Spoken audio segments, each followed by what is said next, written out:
I want to speak to someone who may not be in a perfect environment, may not be in a perfect situation as far as their job is concerned. Your mind will take you places that your current that will exceed your current environment. That's what we're when we were speaking about those nurturing those seeds of greatness. That's planted. We have seeds of greatness within all of us. It's just who's gonna believe those that greatness that's within you, and then when that adversity comes, your mind has to be to a certain place to know that you are above what is currently going on in your life or what appears to be holding you back. I took a lot from him. I used to listen, look at how he operates. I looked at how hard he worked. Like I was working out the hardest in my life when I was working with him. This man had me doing things that was out of my, things that I wouldn't perceive that I could do. We were doing burpees. I had tires around my neck running up hills. I mean, tires around my waist doing like push-ups and all this kind of stuff. And he had me doing this, and a large woman. But what he got me to see is that my mind was holding me back from thinking that I could do certain things. He took that, he basically ripped that cap off and said, no, Constance, you can do whatever you want to do. You just have to essentially believe that you can do this thing and just do it. Yes. I learned that from him. I learned a lot from being around him. And I say that because your mind will take you places. Once your mind gets to a certain place, once you make your mind up, because we have to get tired of being sick and tired. We have to get tired of accepting less. We have to get tired of the lies that the devil, that the enemy feeds in our ear continuously sometimes through people, sometimes through family members, sometimes through our own mind. We have to get tired of eating these lies. Once we can separate the lies from the truth and decide to feed into the lies, decide to feed into the truth, water those seeds of truth, then we will be able to come up to a place that we ultimately deserve to be. But we cannot get there without being on one accord with the Most High, being obedient, listening. Obedience is key because there's a lot of things that you have to decide to say no to, and that's going to take obedience. Once you make that decision, anyone out here listening, things are going to change. It doesn't matter what position you're currently in. Things will change.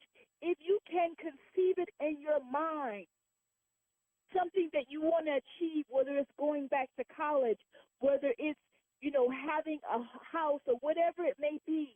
It may be small to someone else, but it's a big thing to you. Whatever it is, there's nothing stopping you. Just like the man with the weights that lifted 500 pounds, there's nothing stopping you. But you know what has held us down? Those voices from the past. Those people who wanted to throw dirt on our names. Those people who wanted to take away from our greatness by feeding lies into us, mistreating us, abusing us when we didn't know who we were.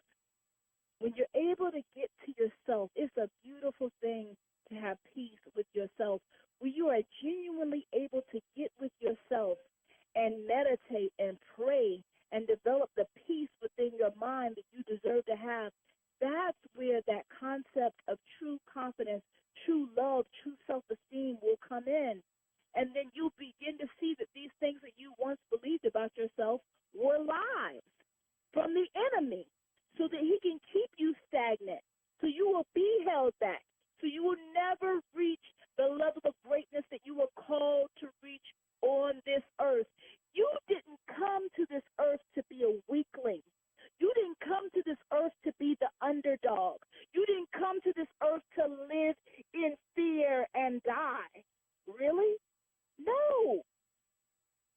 have to really reprogram your mind.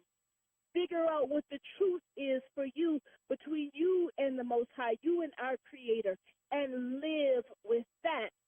Once you become confident and strong in yourself, there are going to be a lot of more people that hate on you. People are going to hate on you just like those birds that made the bird fly off. You know, that push the bird over. They're going to be hating, but guess what? Let them hate. You know, because haters going to hate. Just let them hate. But you got to do you regardless. Because guess what? We ain't cats. We don't have 9 lives to my understanding. This is our opportunity to shine and grow and become something great right now. Don't waste your time. If there's some sort of goal that you have, if there's something that you want in this life, don't waste your time caring about what other people think about you. What are they going to say? Do what you were called to do and call it a day. You got one life. You're not here to be a people pleaser. If people don't believe like you believe, so what?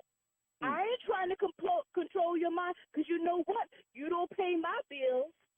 So I don't want to control nothing over in your household, but I'm going to believe what I'm going to believe in my household. Because I have lived this life with my Creator. I have learned what I've learned from this standpoint. So I have to stand on what I know. I believe Martin Luther King said, if you don't have something to die for, he said something to this degree. Then if you're not, you have to have something you stand on that you're willing to die for, something you believe in. Because when people start taking away what you believe, you really don't believe what you believe. You got to know what you know regardless.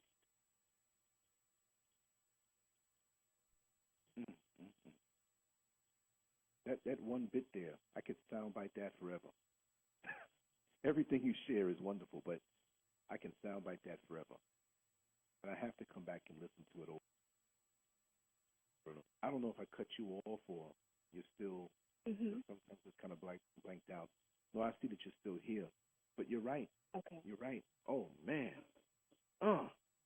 And what came to my mind also is with the haters that we were speaking about, even if we didn't say those exact words, is that we've got to stop, because there's a way of saying it, and there's a way of stopping it, shutting it down. We don't always have to go back and forth with these people. We can express things in a certain way because, we have certain individuals who will hover around in cyberspace and they have the one argument, right? And they have the one way of looking at things. And we could be speaking on a motivational level, on a spiritual level, but they want to insert the argument and bring an upset into the flow of what's going on the spiritual level.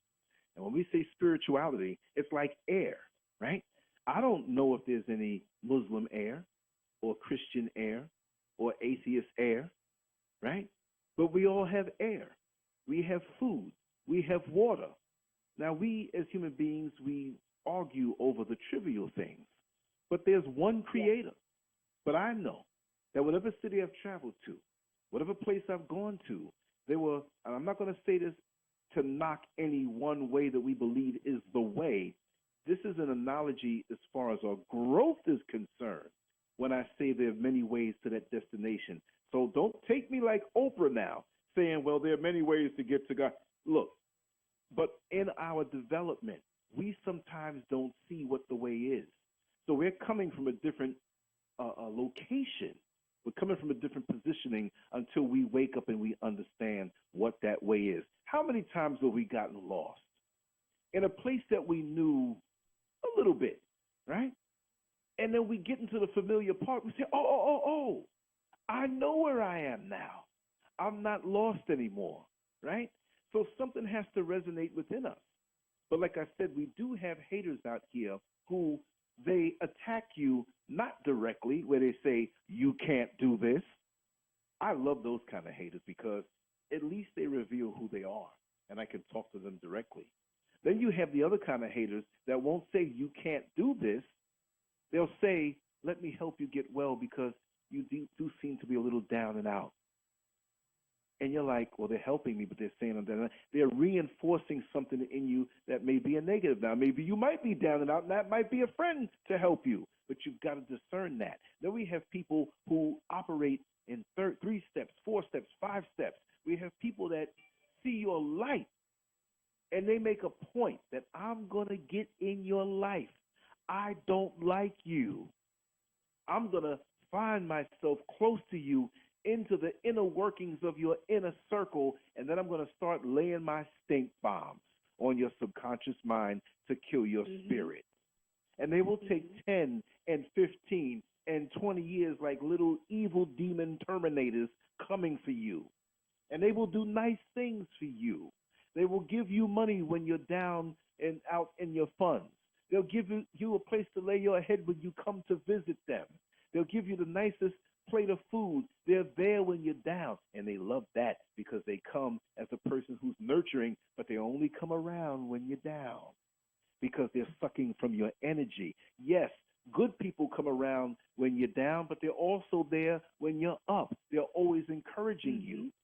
But one way I have a way of finding out who the haters are, right? So now when you got some problem going on in your household or some doubt going on or you got fired off of a job or you don't think you can lose this weight or this man dumped you, you caught him cheating, they're always around because they feed off of that. But let them hear you in a positive mentality, in a positive trajectory. Those phone calls on the phone don't last too long because they ain't getting fed. Like a person going to Golden Corral hungry and they don't see any food out there. Oh, heck, give me back my money. I don't see any food here. I ain't staying too long. For the negative-based people that are out there, trust me, they feed on the negativity that they can stoke inside of you, and positivity is their meal. Ooh, we're going to eat a big plate of positivity now. You're positive? Good, because I'm going to tear it down and I'm going to eat you alive. They don't want to nurture positivity in anybody else. You see? That's how they operate, with a smile on their face. And again, but I have to speak about how many of us in the church operate and how we give them a free pass into the inner circle of our life. We go to a new church or we visit. We don't really commit to going there. We're checking it out. And after a while, there are a few people who see us there. They may see the car that we're driving. Say, ooh, you got a brand new Lexus truck. Ooh, that's a nice handbag you got. Well, I saw you over in the supermarket in the affluent side of town. They've decided that there's something to gain from you. Or they don't know. It might be a couple of brothers there that are real tight with some of the sisters there, and they're interested in you, but they want to find out about you, so they stick the sisters on you. So the sisters come. Sister so-and-so, I have to introduce myself. It's so good to see you. I noticed you here a couple of weeks, and I just want to extend myself, and maybe we can go eat lunch or dinner sometime. You better be careful about what you say at lunch or dinner. And their investment into you and paying for that meal is to get information from you so they can bring it back to them brothers who have a decadent desire in their heart for you. I'm not saying it is always this way, but don't give anybody a pass because of the surface manifestation that they present to you. Well, he's in the church, so he must be good. That brother might be struggling with lust and be a serial date raper or something, or somebody who can't commit to a woman and only sees a woman as an object of pleasure. But he's in the church, and you look, and he's a tall, handsome brother, well-spoken, don't look like he's on the down low. Everybody knows him here, so he must be a good brother. So you cut a little slack and you're knowing him. I'm not saying you personally. I'm just using this as an example. And now,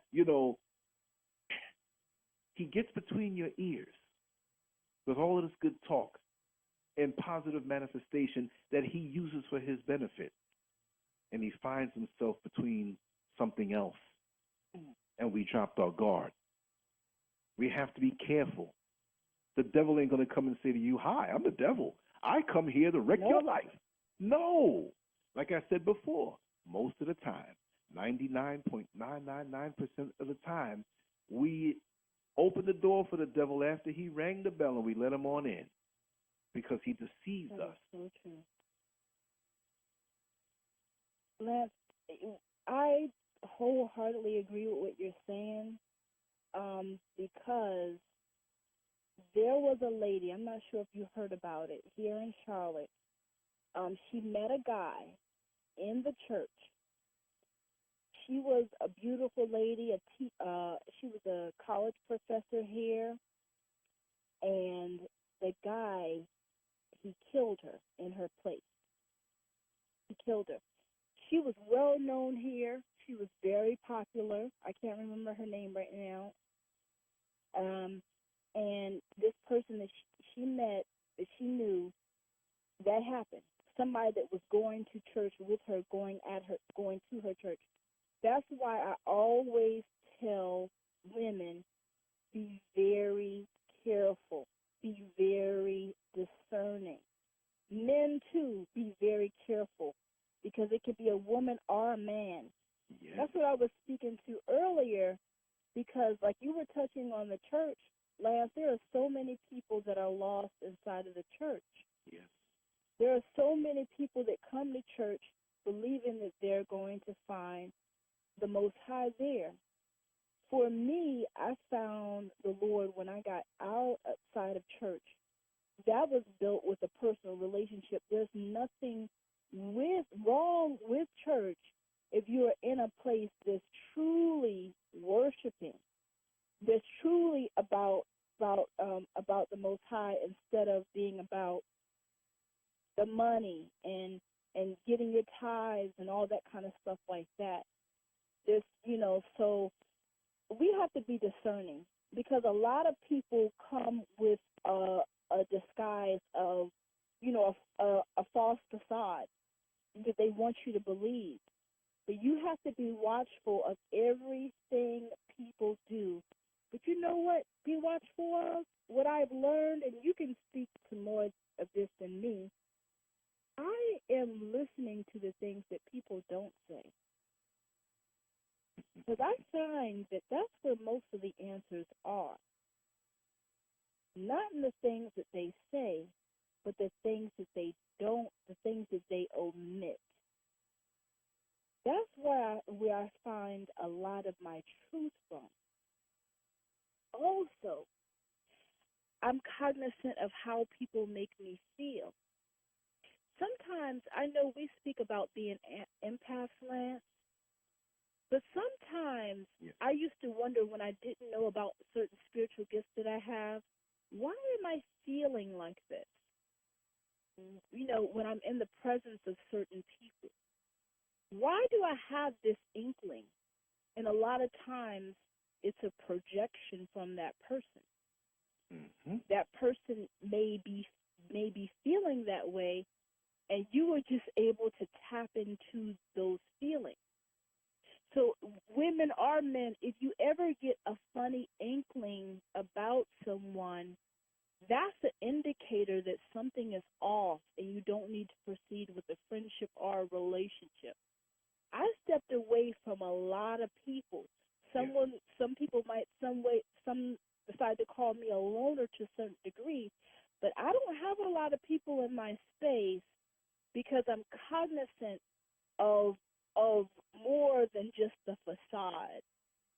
When you can see beyond what people try to betray themselves as versus who they really are, then you're very careful about how you deal with people. That's very important that we learn this, because that's something that can save your life as a woman or as a man. And you think about all the people who are out in the dating world these days, all the people who are meeting someone over the internet, you don't really know if that's his real picture. You don't even know if that's his, you don't know anything about these people, even someone you can meet at the grocery store. Lance, I told you about that man that I met at the gym last year. Yes. Like, if I had given in to him, that man could have done some damage to me. And I'm not saying that he would have tried to kill me, but he was aggressive inside of the gym. So imagine if I would have allowed myself to spend personal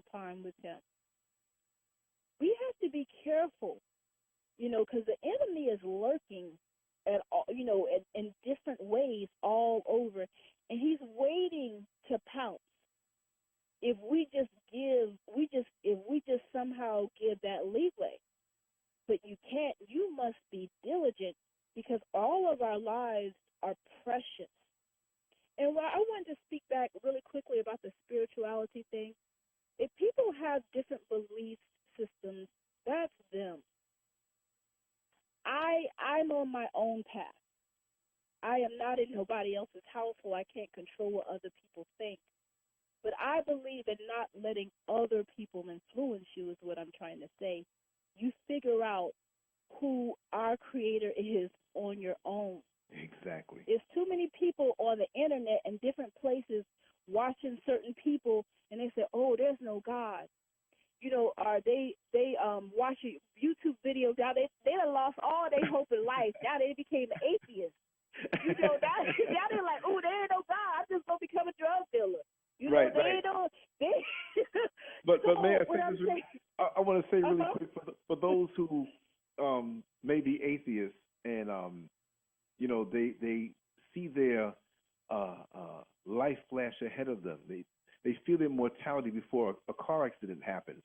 They see the car accident happening. It's so funny that with most of us, before we see that accident happening, and at the point of, and I'll say it this way, we're keeping it decent, at the point of orgasm, what do we say before the accident or the orgasm? Oh, God. So the atheists, how many atheists have died in a car accident yelling out, calling for God? Even they know when the going gets tough, who to call on. Oh my goodness. But continue on, sister. I had to insert that bit of truth. Yeah, Lance, I just want to say I know that our Creator is real because I've had nervous breakdowns. I've had demonic attacks on my life. You and me both. I know for 1,000,000,000% that because I've had a personal experiences several times where it was just me and the Creator talking to me and and helping me. Nobody was around, no family, no parents. I put myself in harm's way, Lance, when I didn't know who I was. If you know some of the dates and the sketchy men I went out on dates with, and I had this one man that I went on a date with. He told me he was going to marry me. I'm going to marry you. And he was like a psycho kind of. I don't want to get into that story because it's crazy. But let me tell you something. If I could get out of that, lad, if I could get out of being raped, let me tell you something. It's a higher power. And I know that because I done got myself out of situations like that. And it was me being naive. Yeah, I could have been raped. I could have been all kinds. That's how I knew when that man in the gym. If I had, let me tell you, Lance, that man in the gym last year. If I had let that man in the gym be close to me, by ourselves, he would have raped me. No doubt in my mind, he would have raped me. I don't have a single doubt. Remember, I told you I switched gyms. Wow. I wasn't playing, Lance. I told you I switched gyms. I told you that when we had that conversation. So, with people who don't believe, I just pray that our Father opens up their eyes because I done had too many demonic attacks. I even almost took myself out because of a demonic attack I had. So you can't tell me I wouldn't even be here talking to you right now if the Lord had not saved my soul from me. So when people say that, it gets me fired up. I ain't gonna lie. You know what I'm saying? Because that's the reason why I'm even living. It gets me fired up to the ninth degree. But I'm just saying, like, but God is real. Very, very, very real. Tangible, real. I know this for a fact. I got the testimonies to show proof of it. I'm not just a woman with a smile on her face, and you think I ain't went through nothing. I went through a bunch of crazy stuff in my life that I don't even tell people about. Right. Sometimes you just can't tell people; they won't even believe you. Well, we got exactly. And you know what? You're inspiring me right now because I want to do a conversation that's not even live, me and you, but we're going to record it, and then we're going to put it out there. I want to do a tell-all conversation from stuff that I've been through that I never told people before. Ooh, like that's going to be too much juice. Yeah, it's going to be too much. And I'm going to keep the language decent, but I'm going to illustrate it in a way where there's no doubt. Because I, too, have almost lost my life in certain situations from cuckoo people who, just knew that you were going to be the one. You're going to, if nobody else can have you, and let me tell you something. Yeah. I'll give a 20-second teaser, right? There was somebody who I knew. I'm not going to get the specifics, but then when we do that show, I'm going to get into the specific. And we were always cool. It was a woman. I don't know why you can't tell me now. I'm just like, I'm like, you're dangling some stuff in front of me. I'm like, come on in and spill the juice, man. Okay, I'm gonna give you one. No, because we're on a certain spiritual awareness and flow. But I mean, it's not a lewd thing, but it was like this. It was someone that I knew, that I kind of knew liked me, but years went by, and they wanted to come and visit the part of the world that I was in at that particular time. And I said, sure, no problem. And, I was involved with someone else, and they had no problem with that. And I told them this, I think this person in the past had a little crush on me, whatever. And so she said, oh, it's no problem. That was 15 years ago. There's no problem. We're all grown adults now. We all spoke about it. I said, okay, we'll show you around and stuff like that. And everything was going along fine. And they were going to be there for about 2 or 3 days, and they saw how everything operated. And there was a particular point when the significant other at the time was not there. I sleep late when I don't have to get up.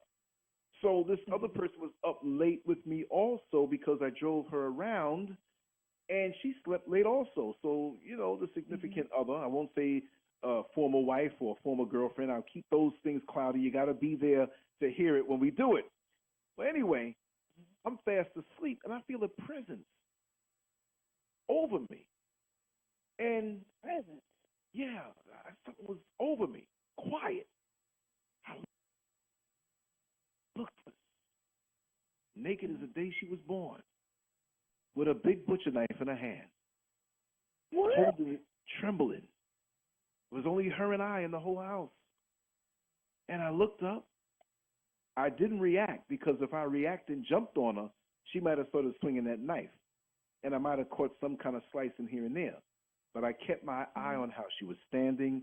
I knew how she would swing the knife if she had to swing it, and I kind of knew that trajectory. So, I'm kind of good that way with controlling elbows and shoulders and wrists and looking at your feet and how you're going to throw the punch at me. I know that, so I said, okay.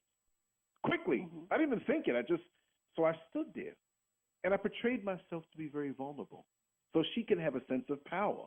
Who knew the motivation behind this? I didn't do anything to her. So she started crying.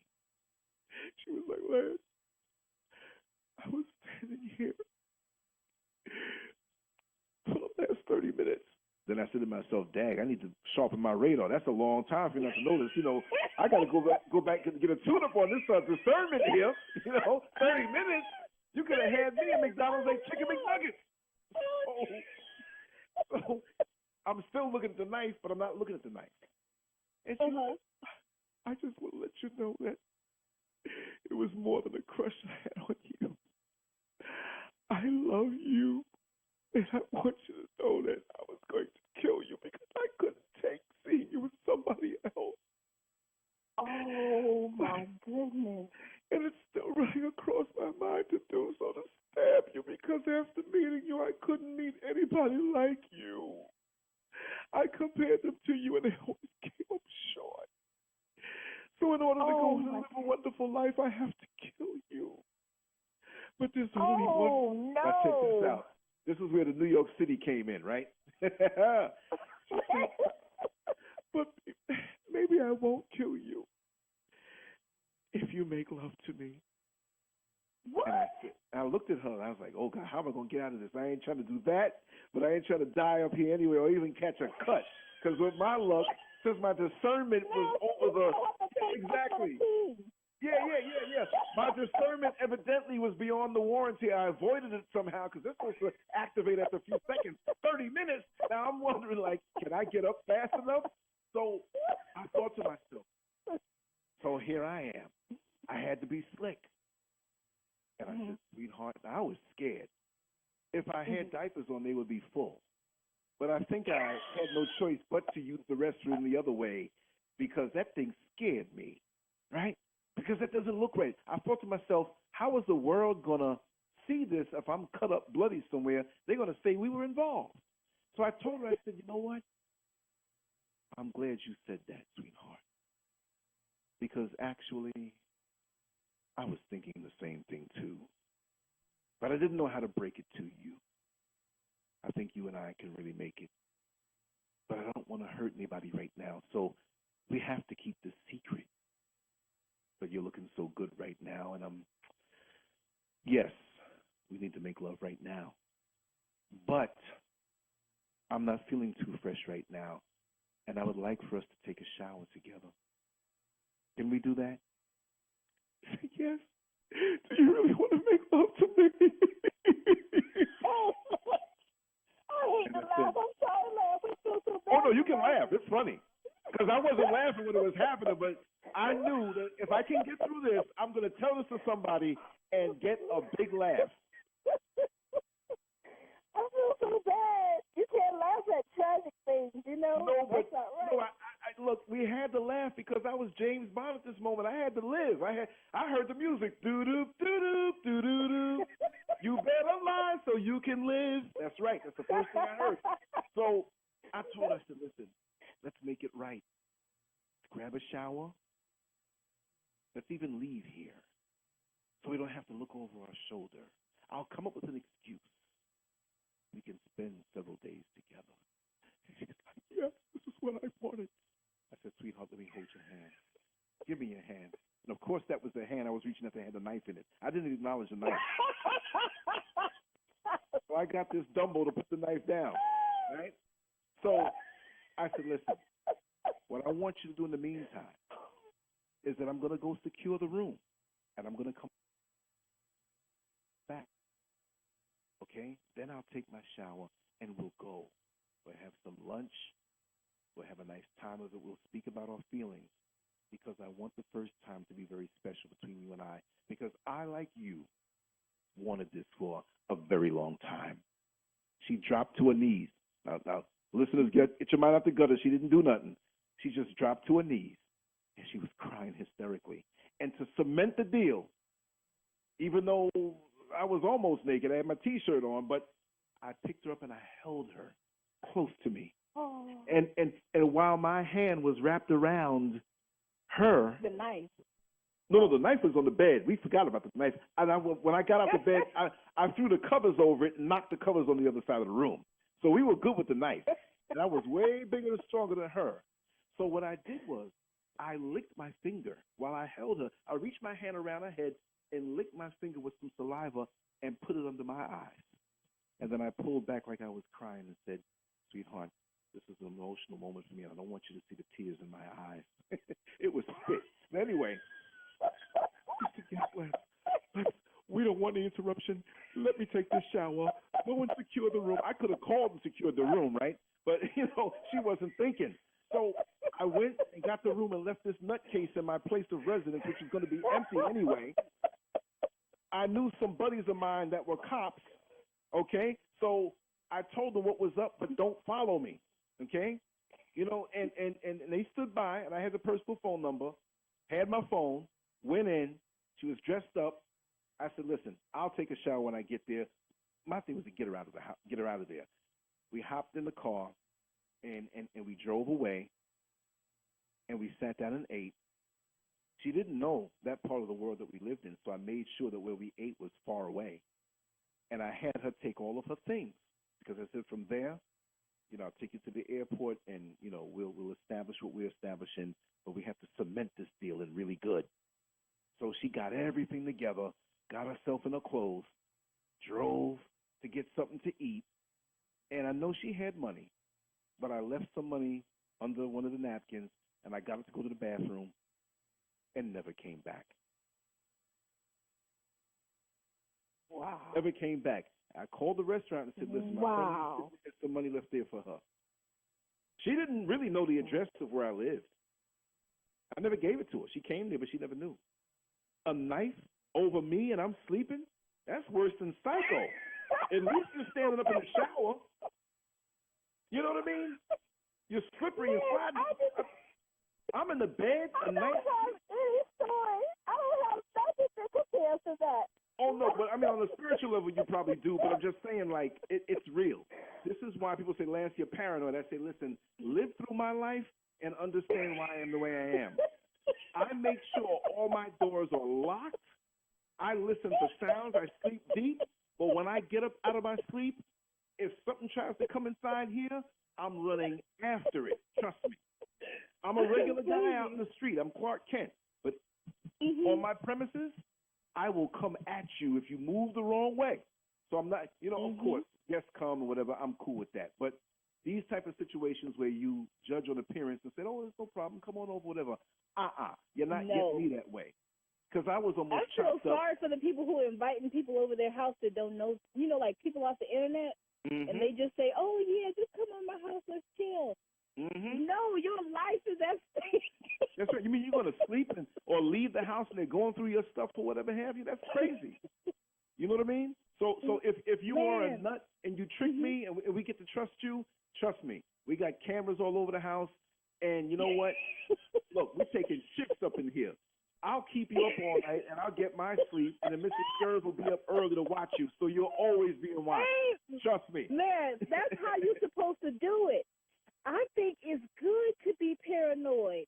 Okay, I'll tell you this. This is nothing compared to what you said just now. But when I went to the movies yesterday, I went to see a movie, and it was just me. I'm not, keep in mind, I'm not racist or anything like that. I was the only person, and this movie was kind of like a thriller. It was me, and there was this white guy in the movie theater, right? And the white guy walked in after me. Now, I said if I was in the movie theater by myself, I still was going to be lyric.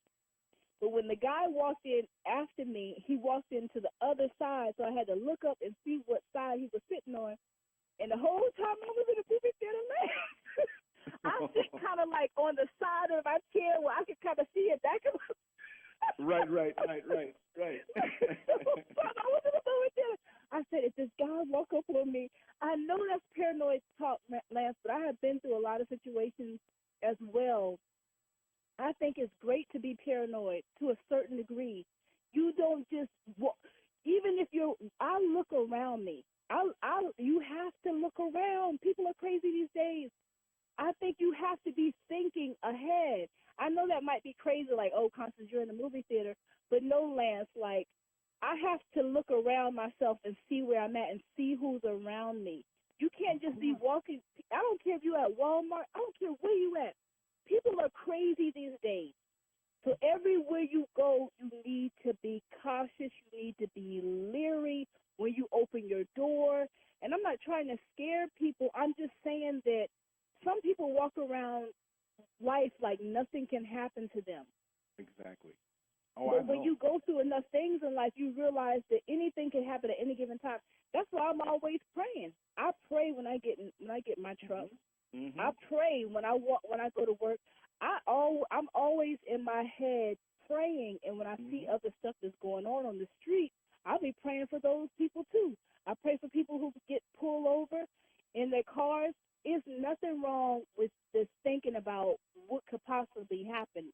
Not wanting bad things to happen, but just being cautious. That's why I'm so big on working out. I'm so big on being able to protect yourself, being able to fight. I'm so big on boxing. I mean, I'm not saying I'm the best fighter in the world, but you ain't gonna roll up on me. And I'm going all out, man. I'm just saying. I'm just saying, I'm the type of person, I'm going all out. Let me tell you something. I'm fighting you for the person I should have fought 10 years ago. Exactly. I'm just saying, I'm going all out. And I'm prepared. I'm a prepared fighter. I'm going all out on anybody.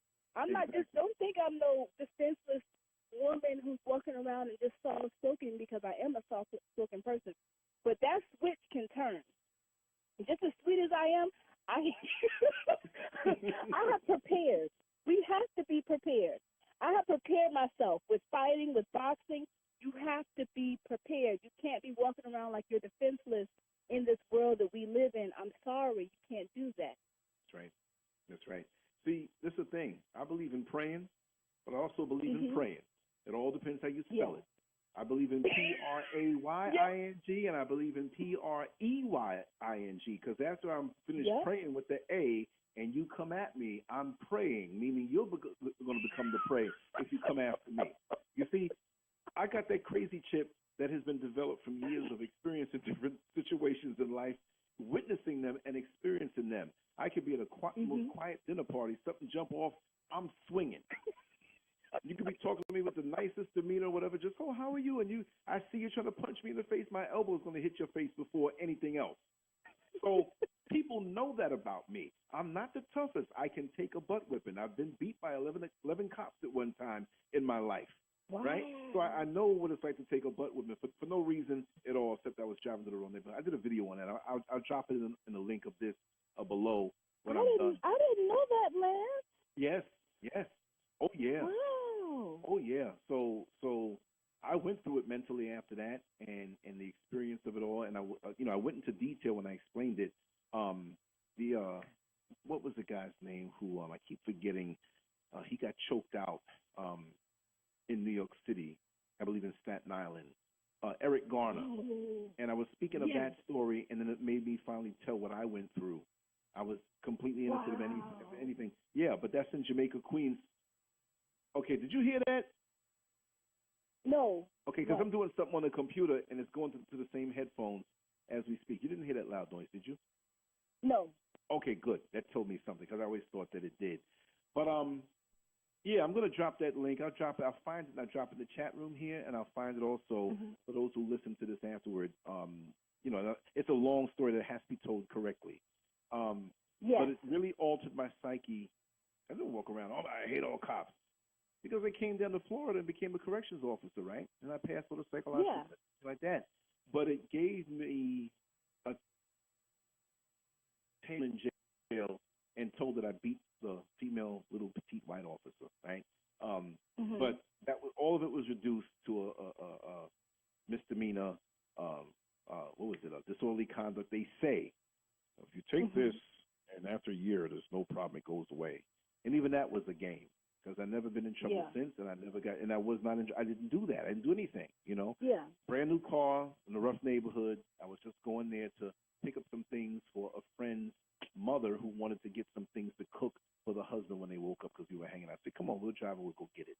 We didn't go to the big supermarket. We went to a neighborhood, corner store because she just wanted eggs and milk and the basic things and butter, right? So, but I'll get into that another time. But what I'm saying is that, we all have experiences when people approach us. We don't know what they've been through. We don't know if they're crazy or not. We don't know if they're imbalanced. We don't know if they're working hard to hide what's on the inside. And going back to the church analogies that we used earlier, and I'm not just dumping on the church because this is life across the board.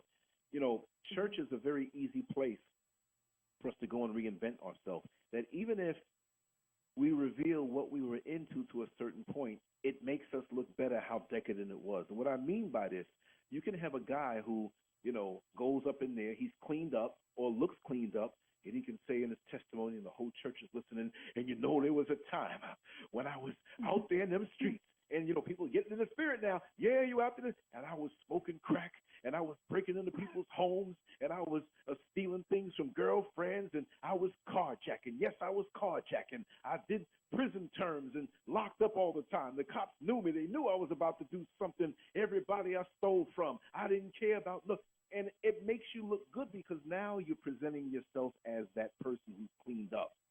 So now you are a testimony. Now, I'm not knocking those who receive the good thing that way and the real thing that way, but that guy might still be a shyster, really telling you what he's all about. So when they say, when a person tells you and shows you who they are, you better believe them, because there's a church here, in Orlando, where the guy used to get up, and he was tight friends with the pastor, and this was a small church, and he used to sell crack and rob people, and it would always come back to that. It's like, yo, didn't you grow past that? Now, this was a regular member, right?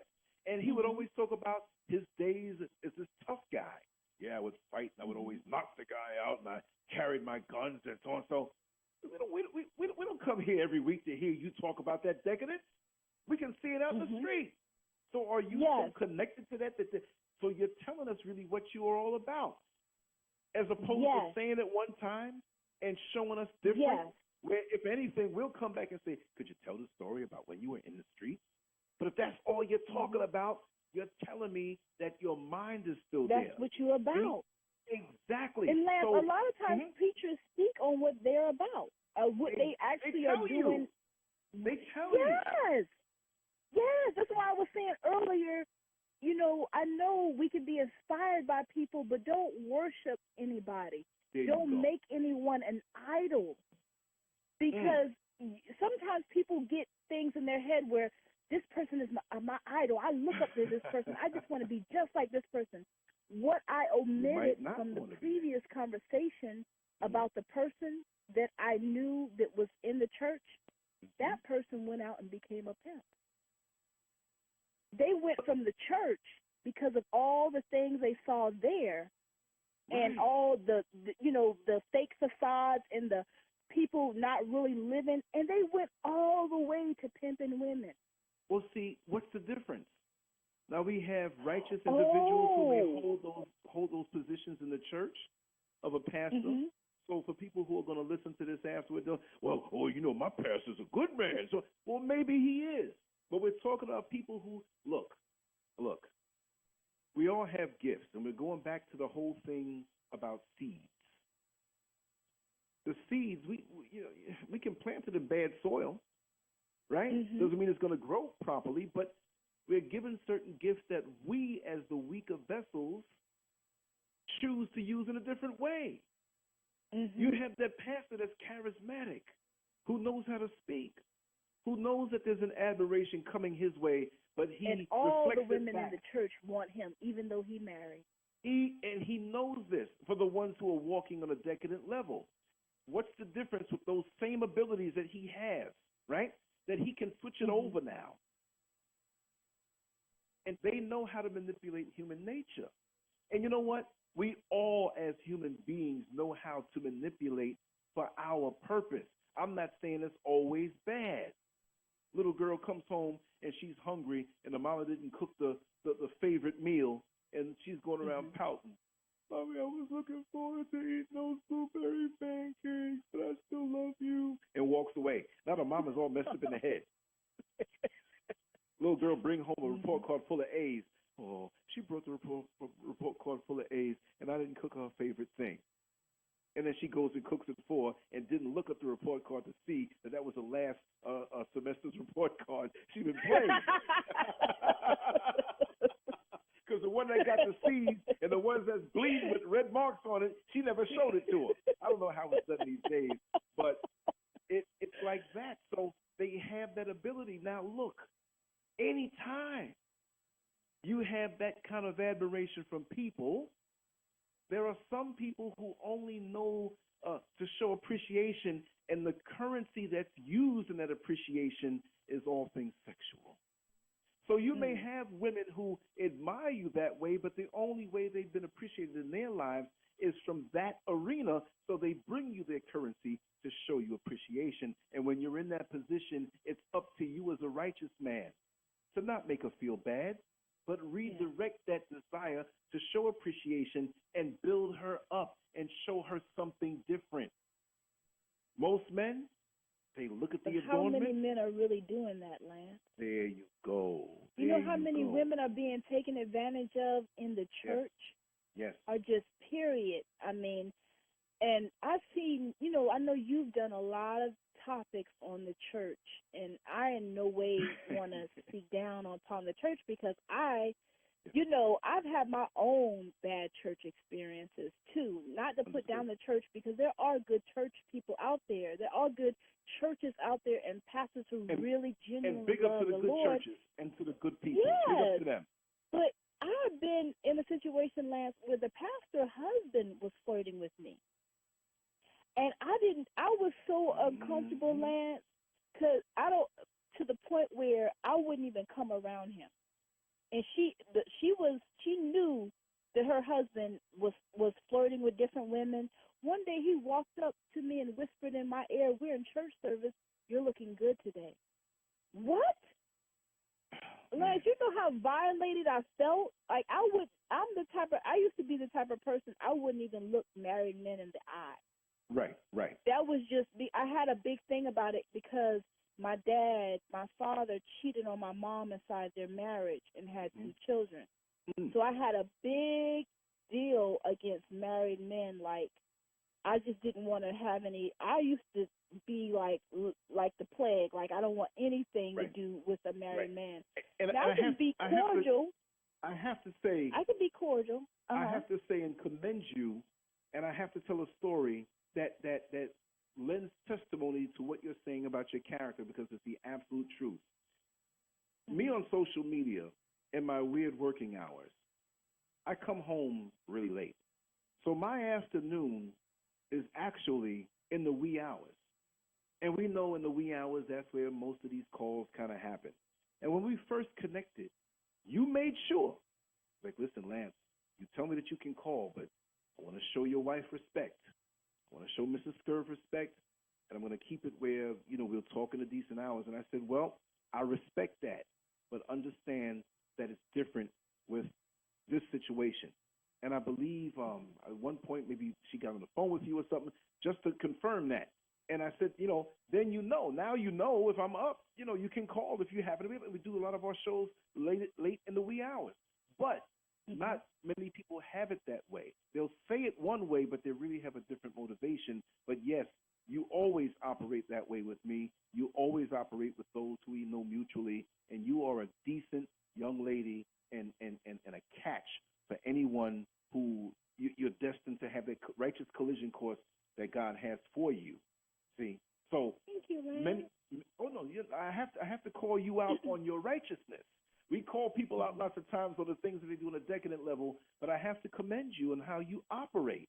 It's always been that way, and you get maximum respect. And you are part of our inner circle, even if physically you may not. There's not a day that you're not in my heart and in the heart of Brother Keston, Mrs. Scurv, and beyond. I'm going to say that officially. So if one day I'm laying in a casket somewhere, you won't have to wonder how I feel about you. I do righteously love you, and I got your back across the board with no measure. Look, you're like that person who never did a crime, always did something decent in the community, was upstanding and transparent, and I'm sitting up here as a judge, and you're in court now for murdering somebody. There ain't going to be no trial. I'm letting you off because I know you. I know what's inside. There's not going to be no trial. We have to figure that out. I know you. I never physically looked you in your eye face to face, but I know you. I don't know your social security number, but I know you. You know what I mean? Thank you. That was so unexpected for you to say that about me. That was very kind of you. I'm an unexpected kind of guy, but I'm going to give it real all the time. But I want to say it this way. When we go into these churches, we have to understand that at least some of the people there, most of them, I don't know, different proportions, different levels, but they're going there seeking something. Lots of them are seeking to improve their life. Lots of them are seeking to get better or get away from stuff or find something or fill that void. But we have a lot of people who are seeking other things. But one would agree that we have many people who come into a church who are in a state of imbalance. And earlier in this particular dialogue and discussion and exchange, we spoke about imbalance. And so we can sometimes think that the imbalance is from within or on the outside, or the answer is on the inside or the outside. So it depends on the person, right? So now I'm not calling people sick. I'm just going to call people sick for this particular analogy. Here we are with our particular brand of sickness. Translation, weakness. Something that we've identified that we need to work on. But we'll call it sickness right now. Not calling nobody sick. And we go into this church, which is the spiritual healing place, the spiritual hospital. So we're sitting in the church, which is almost like the spiritual hospital waiting room. And if you've ever gone to the waiting room 2 o'clock in the morning in the wintertime, when there's a flu epidemic and a crack epidemic and all kinds of epidemics, you're walking right into a room full of germs. So you have somebody sitting next to you sneezing and snotting and coughing. If you don't have that particular brand of sickness, well, guess what, baby? You're going to walk out of that hospital waiting room with it. Then you got somebody over there who they got something else wrong with them. Some contagious, some not. So all I'm saying is that we think we need to go there to get well, but we're walking into a whole lot of sickness. So we got to be careful. So here we are in the church. I never thought of it like that. Yeah. Because you think about all the spirits that are, yes. And spirits are easily transferable. Yes. You think about all of the spirits that just transferable through different ways. Sometimes it could be a sexual situation that occurs. Yes. Sometimes it's just a soul tie that you develop with someone, yes. and you're not even necessarily wanting to develop that soul tie. Sometimes you could just you have a soul tie with a prayer partner. Mm-hmm. So it goes deep. So understand that you as a sister who've been taking care of yourself, you've been hitting the gym, whether you have or not, but you're there. But I'm not saying you. I'm just using this as an example. And there's people who get on me about my sexual analogies, but everybody doesn't have a crack habit. But we all can relate to our passion. So it doesn't mean sex. So you can't make a crack analogy? Right. I don't know how to make a crack analogy, you know what I mean? So people say, I ain't no crackhead, and they won't even listen to what I'm saying. So I have to bring it down to that because we all have hormones and private parts and imagination, right? So that being said, here you are as a sister, new to the church, and you look healthy. You look presentable, and you're not trying to incite any lust. But possibly most of your life who were very amorous in their approach to you, and it wasn't too hard to find yourself in a compromising position. Not that you're bad. I'm just painting a picture here. Not that you're bad. Mm-hmm. Not that you're out there and you're looking around like a predator and, oh, here she comes. She's a man-eater. No, you're not that. But you just, I can't sing. I know. I just do it for effect. But it's been an issue now, and now you're saying, I got to correct this. I'm taking responsibility for this, and I want to go to the house of the Lord, and I want to strengthen myself around good people, but you don't know and realize that you walked into the hospital waiting room. At least in the hospital waiting room, when people are coughing and sneezing and snotting and got that flu smell going on in there, they can't hide it. So now when you're in there, somebody can pick up on a spiritual level. It's not just the way you look.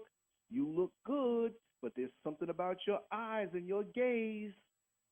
I'm not saying gaze like homosexual, G-A-Y-S. I'm saying gaze like G-A-Z-E. Oh, we know. For the clarification, because, I have a lot who look out and they hit me on the inbox. You're talking about gaze again? No, I'm talking about the gaze from eye to eye. And anybody who understands spirituality on the deepest levels understand you can download things about people in a gaze. It's not judging. That's why I don't like to look men in their eyes. That's right, because I ain't doing it either. And you say men, and I'm not looking at men neither, because they try to form something out. Look, I drive the bus, and there's a lot of dudes that go in the back and start, sucking lollipops, looking through the rearview mirror, and I'm like, you turn this mirror up. Because a lot of them got something on their mind, too. So you know what, sister? I have to agree with these men. They're out of control, because they come at me, too. I don't like to look people too deeply in the eyes, period. No, but there's I no need don't to. believe in. You mentioned one time you told me that you don't really look people in the eyes either. No, unless I really know them. I really know them and know what they have inside of them. That's very wise, Lance. I'm on the bus, and I'll get back on the other thing, but I'm on the bus, and sometimes something tells me wear your hat. I'll tip it to the side, to my right side, because that's the side people see. Like if I look down more, they really don't see anything. I look at the fare box and that's it. There are some people who will not get on that bus until I look them in the eyes. They want to connect with me because they are a seducing spirit. Not everybody, right? but some of them that are, and there are many women and many men.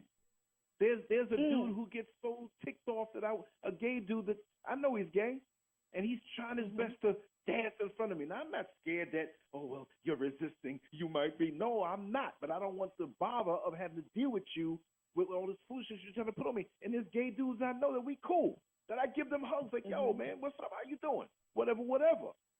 But you do what you do. But there are people out here, see, that's the easiest way. When animals are in the wild, in the dark, they're looking at you to see if they can take you off by feeling what you have inside of you. This is the jungle, the spiritual jungle. Check it out. Here's another analogy, and I'll still get back to the hospital one, right? Here's another one. Any wooded area, you walk through that bad boy in the daytime. You don't hear a peep.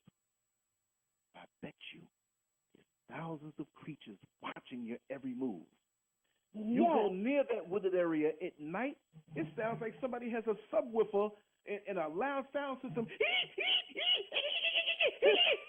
Where all these animals come from? You were walking around them and didn't even know it.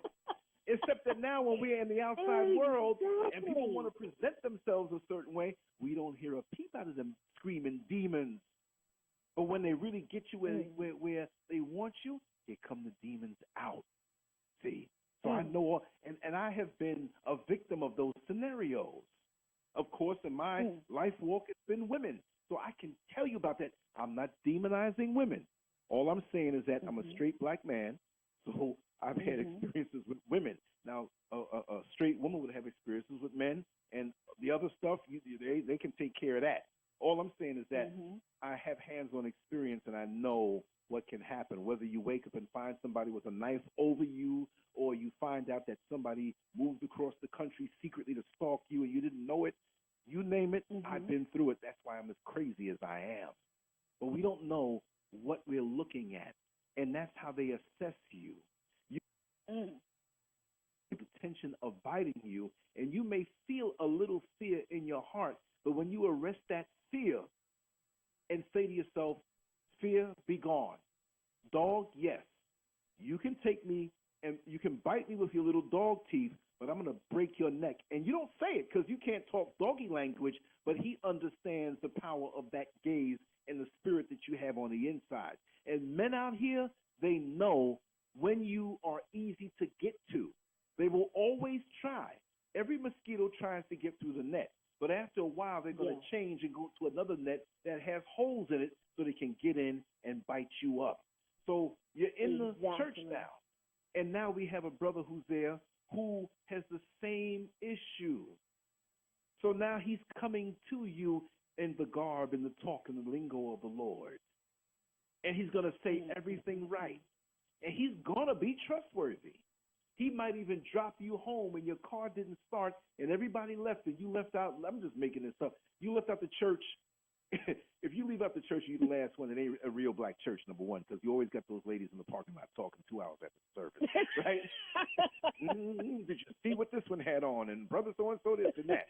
But anyway, he helps you and your car can't start and he drops you home. And you're still watching him, but he didn't try anything. He waited for me to get inside. And he drove off. He didn't show up unannounced because I didn't invite him. Wow. He's secretly building up your trust. Let me tell you something. I'm not going to say it the way the guys in the street say it, but I'll allude to how they say it. I worked in a jail and in a prison, and just know it in life. These guys that come out, first thing many of them want to do is go to church. First thing. Wow. And I said, man, and they've probably been with men. Yes, a lot of them have. I'm not going to say all, but many have. But this is what I want to focus on. What do you think the percentage of the men in jail that have been with other men? I think it's directly in proportion to the same amount of people who have been in or out here free, whether they were in jail or not, the same way. And this is another subject, but I want to talk about this because we're flowing now. We talk about seeds of greatness. We really dropping some seeds now, right? But all kind of plants of knowledge are going to grow up. You were saying No, but let me tell you, what I feel from what I see and all my experiences and seeing, okay, number one, I'm going to say this. Take 100% of all men We're talking men who are active sexually, who are, when I say out there, I don't mean in the street running around, but just available where if something happened, it can happen. In this society today, I'm not going to say I know, because they're going to say, well, Lance, you say you straight, but how do you know? No, I don't know. But from what I see, and I don't want to know, right? But from what I see, I ain't trying to find out. Because let me tell you something. If I was homosexual, I'd be a flaming one, number one. So people don't have to worry about that. You know, because I'm a flaming heterosexual, right? That's why everybody's comfortable with me. Right. Very few men are flaming heterosexuals like I am. You know, I can talk about the stories from the past, but I can take my old behind home and behave myself and live a peaceful life that God really looks. I'm not gonna say God looks up to me, but you know, He's pleased with it. Okay, so since I've made it to being on the status of an elder, which I'm not 75 years old, but I'm 55, and I'm hearing about all these places where an over 55 living facility. So I guess I qualify and get my foot in the door as a senior citizen, right? They really do. They have places for people that are 55. That's young. It's young, but it's like that. You have to be 55 and so on. So I guess they lowered the age because there are a lot of people who have retired off of good jobs and they're trying to get that money. You know, and since it's 55, it's not too long before you'll be 62. So we'll get that Social Security number money coming in. Yeah, right? Social Security money. You know, I would actually live in a elderly if I could qualify, even though I'm younger. I would just live there because I figure it would be a safe environment. Exactly. But you know what though? I don't know about that. There's one over here where half of the people are crackheads and they're running between back and forth. I know of an older dude in the 70s and a woman in her 70s. They walk their dogs at the same time, but they leave their significant others on the inside, and they go out and meet over by this little tree in the park, and they go and kiss and do other things sexual. So it's crazy. Yeah. I'm not trying to bring down the level of the spiritual resonance of this show, but it is what it is. You make me want to get a cup of tea on this one. Oh, but the percentage, let me tell you the percentage. I'll tell you that, all I'll say is this, and I'm going to say it in a way of not getting lewd. We have 100%, we have 50%, we have, of those men who are not settled, and I can't say that because there are a lot of men who appear settled, but they live in double lives.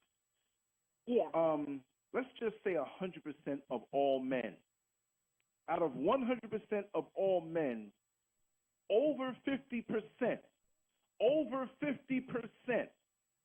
would, if no one was looking, receive acts performed on them if they can get away with it. In this twisted society, I'm not talking about the old dudes who have always been straight and the guys who, but I can't say, look, you can't tell me that, and why I say it that way is because everybody's not a card-carrying member and flaming in the gay society. They're dudes who don't want no part of that. They're dudes who just want to live a life where the world thinks I'm married, and I am married, and I am settled, but I'll take this act performed on me when nobody's looking. I'll just say it that way. I frame it that way because I've caught many guys in jail, in prison, receiving that. They may not do it. Now, some of them will. Some of them will do other things. Some of them will go all out. All I'm saying at the most minor level, which that ain't minor to me, because don't even come with me with your man spit, right? Many will receive that and just say that's just something that I had done to me, so it's not gay. But I will say that if you've dated 10 men in your life, somebody up in that bad boy dealt with a man. And you ask any man out here who may be in that thing where they call themselves gay, live that way, they got gaydar. And they will tell you, yes, talk to some of these guys sometime. And they will tell you. Now, that's why I don't believe in for me, sex until marriage. Exactly. That's my personal opinion. That's why I was like, when a guy tries to talk to me, and I kind of hear that you might not even be trying to have a sexual relationship with me immediately. Right. Oh, but maybe down the road we get to know each other. No. Well, no. And I know that's very rare these days. And guess what? The guys don't put up with it either, Lance. They drop off like flies. Well, that's they will wonderful. Drop off. but you got they you drop got, off like flies, Lance. But let me tell you something. Mm-hmm. You personally, I would say, from all of my observations, many of these types of men that say now, you say, listen, I don't believe in sex until marriage. Yeah. And they say, you know what? I really appreciate that about you. I really love that about you. And say, theoretically, you are going to move forward or to the next level of this union, okay? Well, they don't mind it's just saying no sex until marriage because you're not the only one who controls sex. Else. Exactly. And why you would be so perfect? These men who live double lives, who plan on living double lives, they want the perfect cover. So it doesn't appear that they are that. So you saying that Lord, you I might be alone for the rest of my life, Lance. No, I'm not trying to mess you up and scare you. No, but just know. Yeah. And I tell women this. If you have to do something deceptive to find out, let it be this one thing. If you're over and you're close now to this person, but you're not having sex, you're with this person, you're dating them, you're close, you're really relaxed, you might even fall asleep at their place safely. Let's say it got to that point, or they fall asleep at your place, and it's a different room or whatever you arrange. I'm just painting a picture. I'm not saying you actually do this. I'm just saying that we get to this point of them falling asleep at their place and you're up. Now, hopefully you don't pick up a knife and stand over them. I know you won't. I just had to say that. Right? But I'm a comedian. It's all about delivery. But anyway, go to their computer. Just say, honey, and watch them. But you need to check the history in their computer. Check the history in their computer. That tells you more about them than they could ever tell you. Because you check my history, you're going to see boxing sites. You're going to see stuff on the WordPress blogging platform, tutorials. You're going to see some this and some of that. Now, listen, things do pop up on my computer, and you'll see that it's not a habit. Yeah, it happens to all of us. And then now people send me things. I know a lot of people. So, yes, there are porn sites that have been on my thing. And I might call Mr. Scurry and say, listen, this chick here, I went to school with her. Or she used to strip, and I used to drive her around because they used to have a van, and a lot of the strippers in New York wanted me to drop them because they could trust me. So, I mean, I'm that guy. I'm cleaning the garbage up. I'm dealing with stuff in the community. I have to talk and deal with certain things. You see, so I'm kind of exempt because I'm always where Mrs. Scurv knows where I am. But that being said, you check the history. It's not stupid. That tells you what he's interested in. And if you go down in history, check the history of when, he had last Sunday off completely and I wasn't around, or Monday off completely, or whatever have you. You see? Thank you, Randy Johnson. He said I can listen to these two all day. We love you, and I can Randy. talk to Warrior Constance all day and night also. And it's just a blessing to be able to share our exchanges and to know that someone is getting something out of it, if not a laugh, but some sense and some sharpening of their own sword, because iron sharpens iron. Because we went from righteous to ratchet real quick, like. Exactly. No. We went from righteous to ratchet righteous, because this is still stuff that can be used in the field. You know what I mean? So. Yeah. No. See, Lance, I need all this information that you're telling me, because I have to live in the real world, being that is genuinely my lifestyle. Yes. I have to live in the real world. I can't be thinking like you said, like if a man said, Constance, I'm okay with not sleeping with you, I can't be like, oh, okay, I met the perfect man. I really got to do my research. You really got to do your research. Because these days, ladies, you have to pay for that background check. You have to pull up any police report. Yes. You have to really legit do the research. Seriously. Google isn't enough. Google isn't enough. It's not enough to look at this guy's Facebook page. It's not enough to look at this guy's social media. Make 2 Facebook pages. You have to protect yourself and your well-being. First of all, too, when I was out there, Lance, I needed to see someone's STD report. That's right. Because I was like, my STDs are clean. I still take STD tests even though I'm not sexually active. But I needed to see your report. Warrior Constance, you have to understand that STD stands for different things.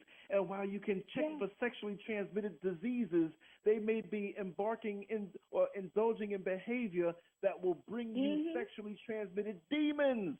They might be out there and didn't catch the physical STD yet, but you're infested with demons now because you may get involved with them and have sex with them, of course, in marriage and everything, and now you're clean and you're saying on a piece of paper everything is good, but now you got demons in you and you have new desires coming up. I was going to do a video about that. I was going to do a video about sexually transmitted demons. The reason being is because I hooked up with a person that was a demon before. Seemed like a demon in the flesh. That's right. Back in the day, or whatever, when I was out there. And let me tell you, that demon, that situation was so strong. It was hard for me. And then this person, because I had a particular thing for people of different cultures, I would date Indian men, I would date Moroccan men, I would date African, Jamaican. I was all into the gumbo then. Get all kind of foreign demons. This man would speak French to me, and what he would say, some of the words I can remember was, I can't remember this word. I can't remember it right now, but he would be speaking French, and then that would just take me out. Right. You know, I was just out the game, man. Right. Pierre was just seducing you. Jacques was just seducing you. I was just out the game. Let me tell you something, Lance. That was a hard demon. Like, sometimes some people say it's a hard pill to swallow. That was a hard demon to get rid of. Let me tell you. Praise the Lord that he delivered me. I'm delivered, Lance. There you go. Oh, so look. Wee. When you touched on sexually transmitted demons, Lance, that's a whole show in itself. Yes, indeed. And you gotta. That's a whole show in itself, Lance. And you know it takes one to know one, because I have been that demon to people in the past also. I've been that seductive spirit also. So, you know, I used to be a hitman. So who better for the FBI to hire now that I don't do that no more? I'm telling it like it is. You understand? Never a roughneck, come here. But I've used the mind game. So I know my stuff. You don't forget it. You just don't do it no more. See? Every drug dealer that used to sell drugs can go to any city in the country or the world, go there for the first time, and point out of the crowd who's looking to cop. See? Oh, yeah, that one over there could be in a nice suit getting out of a brand new luxury car. He's looking for something. And if you notice, the guys on the corner who are selling drugs, most of them who have been out there for a while, might have get busted a couple times, they look at you. They look at you in your eyes. They're studying you, your demeanor. They know. Every bit of decadence has its own level of radar. It has its own radio frequency. Every radio doesn't pick up every frequency. But those frequencies that you specialize in, you can pick up from other people. Look at all the radio stations that are broadcasting in the air. Now, if you cut the radio on and turn it real loud, you can't sleep. You got all this noise. So imagine you can cut on every frequency and turn it up real loud. You'll never get any sleep. But check this out. The radio waves are silent. You don't hear it because you are not a radio to pick that up. But when you're involved in something on a certain level, you pick up the radar, whether it's down low brothers, whether it's somebody who's looking to bust somebody who's trying to shoplift, you the person who's security, and you know, not just your profile on a black man, but you know this person. But you know what radar they're. Like so, Lance, what advice do you have for women like myself who still may be single, and we want to make sure that we're getting ourselves involved in a relationship that's going going to be a blessing and beneficial. Now, we all have common sense. We all know how to read people, but what are some things that you would suggest that we would be looking for so that we can ultimately protect ourselves physically and just, period, emotionally as well? Well, I would say keep it moving, meaning that if you don't have a significant other in your life and you do know of someone who is nice, who could potentially be that, date them light. Sit down and get to know their energy, what they like, what they don't like, what you will accept and what you won't accept. And this is also a learning experience. The dating is not where I'm dating him because I want to marry him.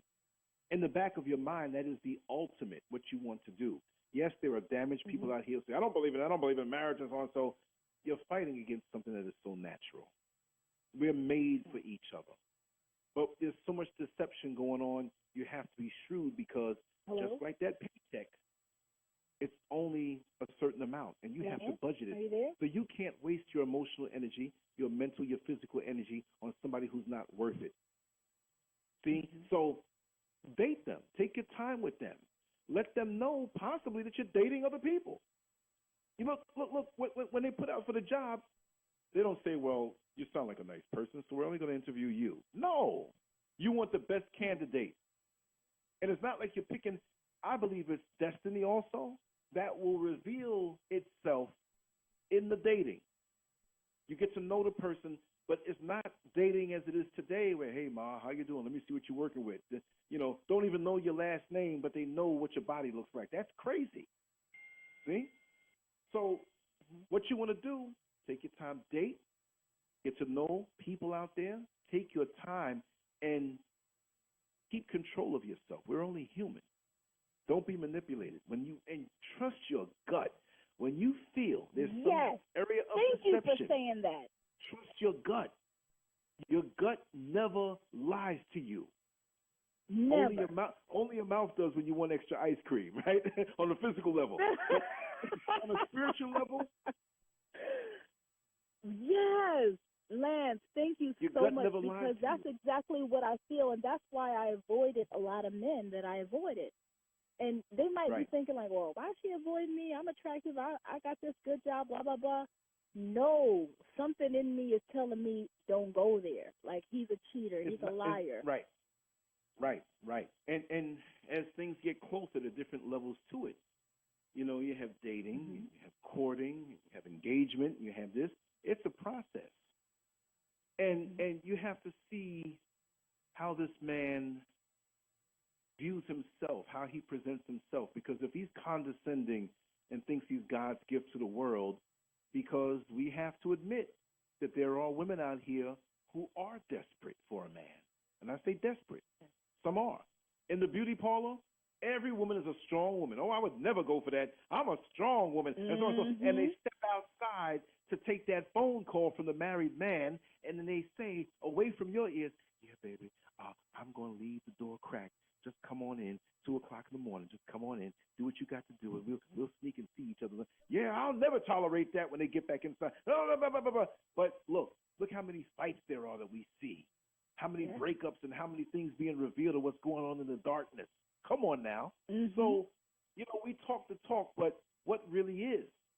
So we have to trust our gut, and we have to have control, and we have to have time to ourselves always. When you start dating somebody new, man, and it's wonderful, and you see eye to eye, and you want to go further, all you can do is think about this person. And all you want to do is be with this person. You can't keep off the phone with this person, right? And then when you get to the point of being in that relationship, sometimes on a higher level, whether it's marriage or whatever, now you don't want to be on the phone with this person. Now you don't think about it. You're like, well, how could I have gotten into this? Take your time. It's easy getting in, and it's hard getting out. The bus that I drive goes downtown, which is down the block from the courthouse. In the courthouse, you have the criminal court, and you have the civil court. In the civil court, they deal with the family matters of child support. I hear the child support complaint all the time, not just on money, but on the dynamics of the relationship that brought them into court. And I've heard it all. I believe I've heard it all before in life. What's that song? song there about what's the name? Sunshine Anderson. Heard it all before. Back in 2001. That was 17 years ago. That was Got my a good jam memory. back in the day. There you go. That would be a good if we could use copywritten music. That would be a good intro for one of our relationship talks, right? But that being said, trust your gut. Be real. Look at the person's reactions as opposed to their actions.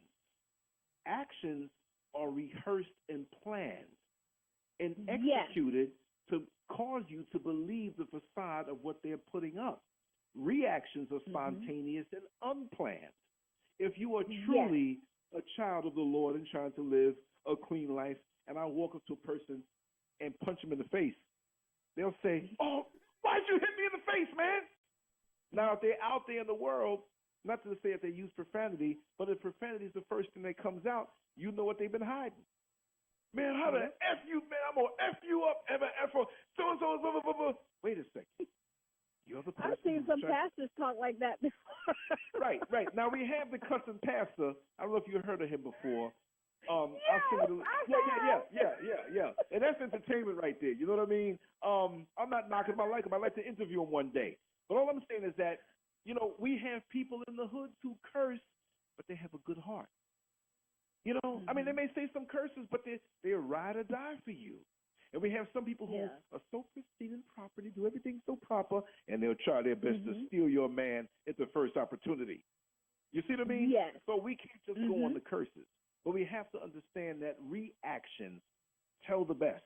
A person's reaction when they're in an unexpected situation, you're dating them, you watch that. And they do. Their computer history.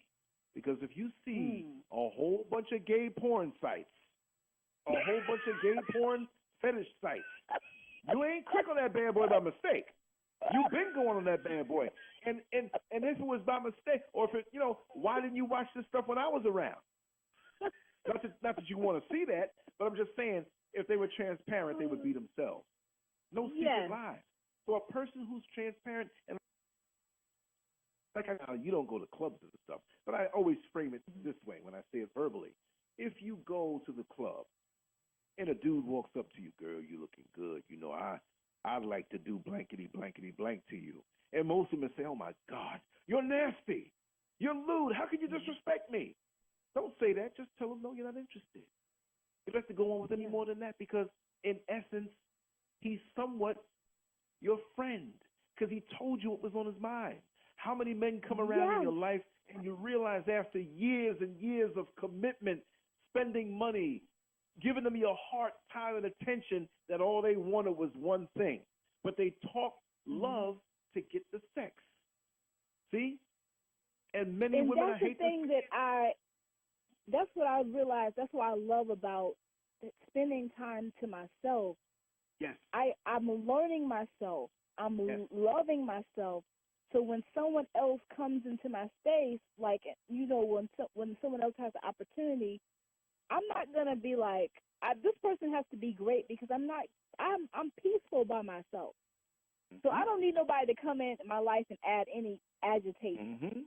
That's right. You know, that's my major thing. That's why I'm like, because I could be in a relationship right now. I could be like, if I want to do some other stuff, I could, but I don't want to because it's not worth it. Exactly. Yeah, it would never lose your sense of why self. would I want a temporary something that's temporary that's going to cause me misery for a long term versus me being patient and then letting something come in my life that's going to be beneficial to me.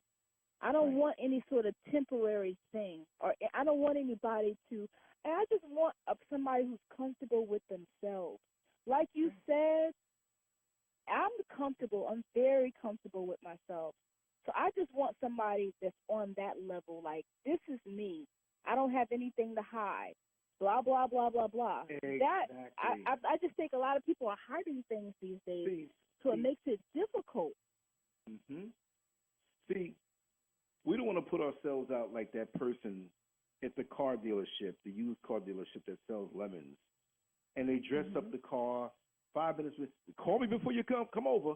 So what they do, 10 minutes before you come over, they warm up, they start it up. So when you start it starts right up. and they're trying to sell you something that is deceptive, that it's not what it's propped up to be, as opposed to that person who's selling a used car that you're going to buy, and they say, listen, we have a problem with the transmission, but it's going to reflect in the price. There's a dent over here, and that tire needs to be replaced, and it was hit 10 years ago.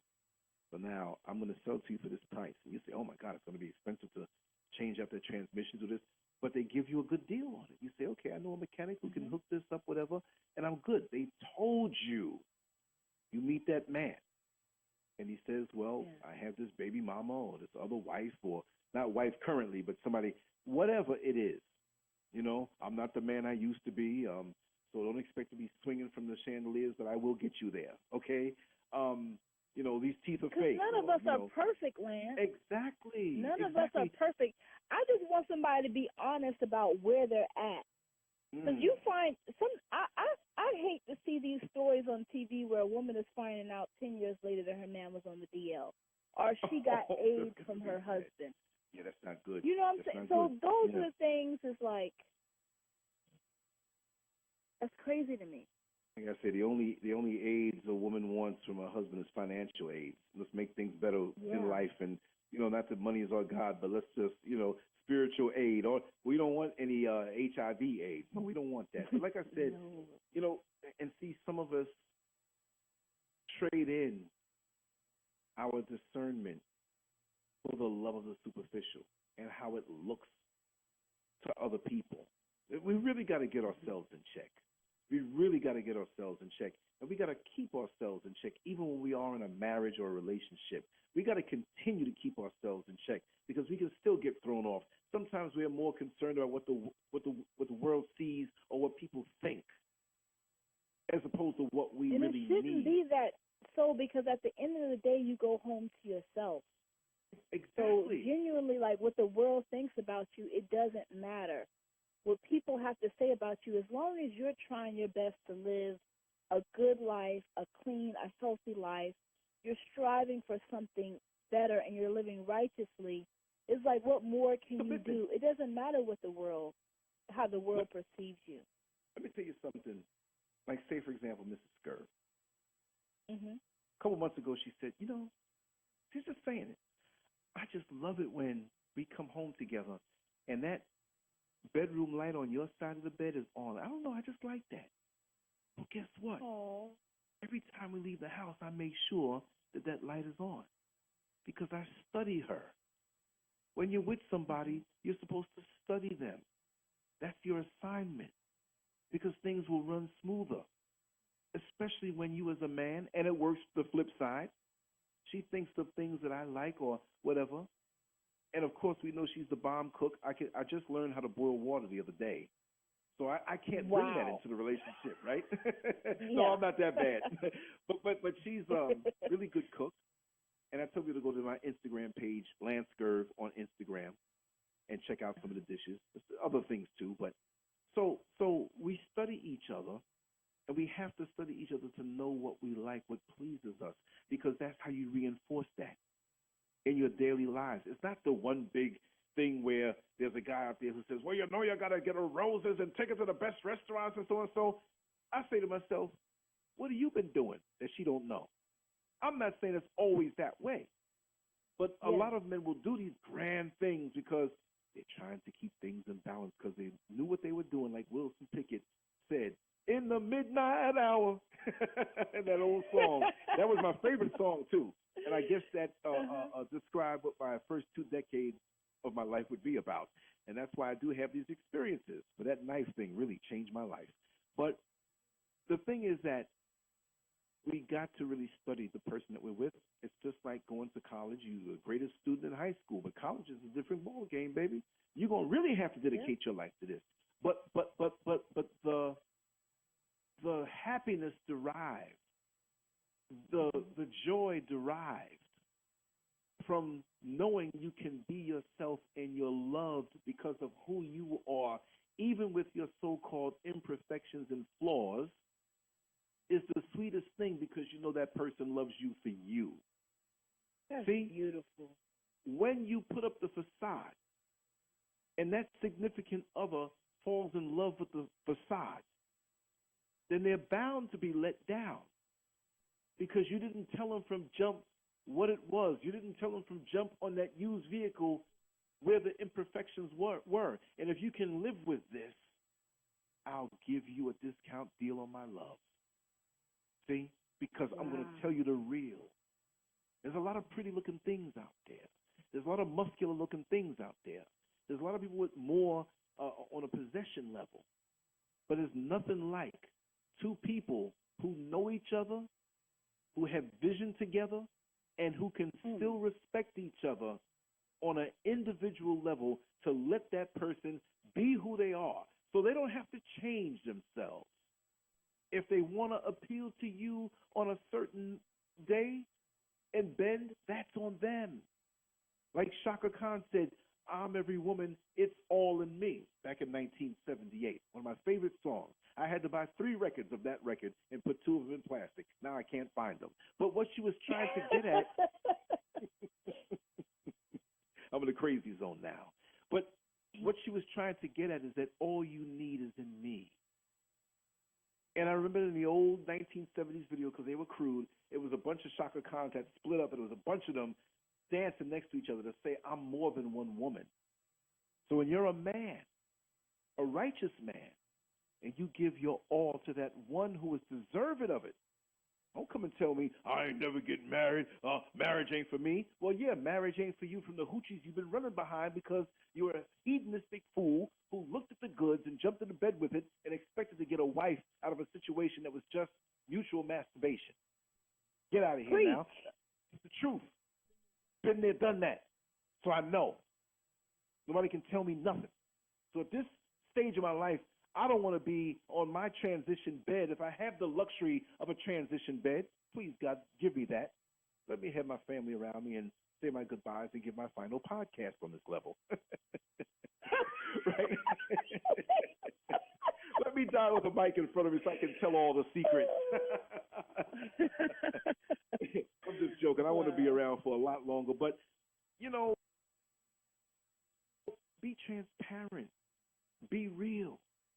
Treat that woman and just give your all, you know, but make sure she's deserving of it. You can't, you have to date also. Men, you can't allow your lower member to dictate. Oh, that's funny. I said dictate. I said member on one part and I said dictate on the other. That first syllable I was trying to avoid, but I said it anyway. Freudian slip. But you can't allow that to dictate your next 20 years or 18 years or 21 years because you impregnated this woman out of lust and didn't look into the fact that she was really going to be that woman of righteousness that you can vibe with on all levels. So now you're walking around the world paranoid. This woman or these women. It becomes a these women thing. You clump them all into one category, and now you're bitter because of the choices you made instead of changing how you operate and how you think about women and how to choose the right one for yourself and how to have some control. Take the sex out of it. It shouldn't be there. If I can go back over my life and not have no sex until I met Mrs. Scurv, I do it that way. I wasted a lot of time. I'll say that. I'm not waiting for no daggone deathbed to say that. I wasted a lot of time, if you added up years, thinking I was doing something. Hey, man, them 2 girls are, yeah, man, let me tell you all about it. Man, it was crazy, man. Woo-wee. I'm embarrassed with myself. I want to bring that to the Creator and say, oh, this is what I did with my life? No. You have a choice now. Now, you could have lived years like that. You could have did 2 days like that. But you can still change when you're here now if you want to commit completely. So I've changed myself over, and I'm glad, and I don't want to go back there. I'm not looking nobody in their eyes and trying to woo me back into them levels of existence where physically I was spent and felt the glow and the blood pumping, but in my heart I was empty with a void and hurting and wanted real love. And I took the replacement, which looked like love. That is not love. Stop laying in the bed with these hoochies, and women, stop laying in the bed with these male hoochies, and when things start feeling good, oh, I love you. No, you don't. You release. It's not love. With love, it doesn't matter the sexual anymore. That's nice to enjoy, but you think if you live to 95 years old, I don't care how much Viagra a man takes, things ain't gonna be working. But if you're with the person and you both were alive that long, your holding of hands is orgasmic because you know you both love each other. So beautiful. Mm-hmm. But we think in the younger generations, and some of us old fools think that swinging from the chandelier is love. Oh, he must love me because he performed this act and he rocked my world so. No. Homeboy might be looking for a place to live and not pay no money, so he's going to rock your world. He ain't got no money, no place to stay. What's the motivation? It takes time for us to find out what the person is about, what their motivation is, but they will be upfront and tell you if they live life long enough. Because I don't want to be with anybody, and I'm saying if I was out there, that doesn't love me for me. So I'm not going to aspire to look like somebody else or be like somebody else or spend beyond my means trying to impress somebody, because if you love me and want that downtime with me, you'll love me for me. You'll love me for me. There are sometimes I've had my best moments at home, sitting on the couch next to Mrs. Skirv, looking out the front window. There's a lake across the street, and our feet are touching, just rubbing the feet. Nothing sexual. Our bellies are full of food, and we're a little sleepy, a little fatigued because we worked hard all week, and we're talking, and we stop talking, and 10 minutes go by, we're awake, but we're just basking in that glow of life and togetherness and connectedness. You can't tell me I have experienced the decadence out there just as much as any rich person or a famous person has. I don't know why I had those experiences, but maybe it's to tell what I know now. What's the better? That's the better experience. To be at peace with your significant other, and there's nothing of you that is asked to do more than what you are. She never asked me to go out and get a Rolls Royce, a Bentley. Mm-hmm. She never asked me to add 5 inches more to what I received. Because if it was about that, I'd be out the door, because I ain't what I was when I was 20 years old. So I ain't got no pressure on me. You know what I mean? You were just dropping some pure wisdom. Pure wisdom. And I'm loving it. And I'm loving it so much, the fact, no, I'm not just loving the fact that I'm sharing some stuff. Maybe somebody say, this guy's talking some crazy stuff. But the flow of the conversation, which is still in keeping, it just got really, really real, you know. And I don't need to go to Whole Foods anyway, because it's already too late. No, I'm good. I thought you already went. No. It was a want, not a need. I still have everything here I need and things I can whip together. Mrs. Scribbler, some good food.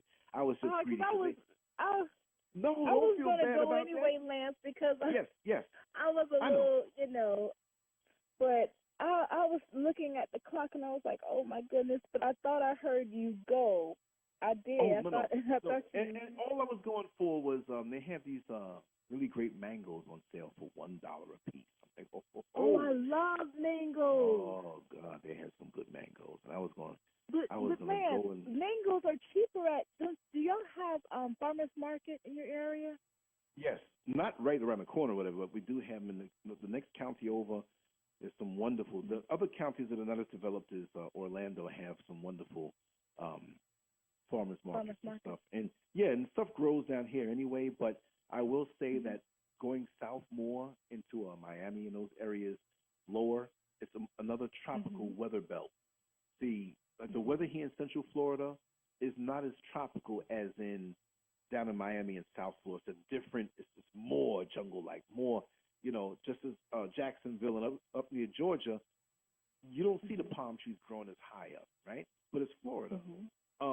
Mid-Florida, you see them higher, and then down there, you get the coconuts and more so. And you can grow mangoes here in Central Florida, but they really grow down there. And if you leave the country, go to Jamaica, that's where it really happens. So, you know, it depends what's in season. You have different types of stuff, and, you know, they bring stuff from other areas, but it's all good. but I know you have to go, so I want you to wrap things down the way you want to wrap it down. And I do want to say this has been extremely pleasurable for me. I love it. You know, I righteously love you, my sister. Everything that ebbs and flows from your wonderful spirit. And we're going to do this again. And we have to straight up do a relationship show. And I want to do a confessional show one day. And I want you to be there with me because you balance me out. Definitely, I will. I just want to say I thoroughly enjoyed this conversation. And I was just sitting and listening to you, and it was everything.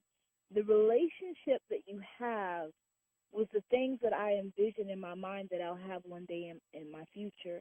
In terms of the way that you explained how y'all can just sit back when your bellies were full, just, bask in the notion that you're both there. You're not doing anything. You're just relaxing, enjoying each other's presence. That is such a beautiful thing for anyone to look up to and aspire to. And I want to say one more thing. That, No, I just want to say one more thing on that level. Even when she's not here, out of her heart, it's not a food thing, but I'm home today. She cooked up food and left it for me. The whole home is kept in order. So even when she's physically not here, I'm walking around like a happily paralyzed fool. I don't mean paralyzed like I'm making fun of anybody who's paralyzed, meaning that I'm paralyzed from anything else. I don't want to be nowhere else. I'll get up, walk around in the living room, staring off into space like a nut because I'm happy home. You know what I mean? I'll go lay down, and I'm not tired. Why am I laying down? I'm going to go in the backyard. I'll go in the backyard and walk barefoot away from the fire ants, of course. I'm just happy at home because that's ours together. And even in her absence, beautiful. She's loving me in her absence. You see what I mean? Because we built it together. We built the home together. Anybody can buy a house, and one day someone will physically buy this house.